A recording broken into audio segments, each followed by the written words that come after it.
Right, how to use data-driven content for writing SEO article. So what do you mean by data-driven? Data-driven is nothing but updated 2026 content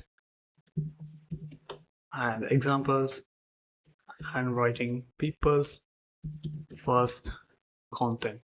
So how we gonna write that?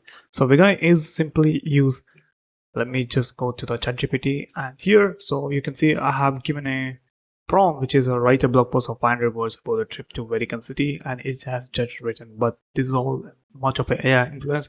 Now what I have done is I have simply given this prompt, which is write by keeping following things in mind, which is the article should be personalized, first person perspective, add experience, use simple local language, make it conversational but formal, describe scenarios surrounding naturally throughout the article. So this will make the entire article so good, and it will do that for you. But if you want to automate this, you can use AI Arval, which is AI SEO writing tools and software, where you have many options, and I link the link in a description to check full video on how to use Arval.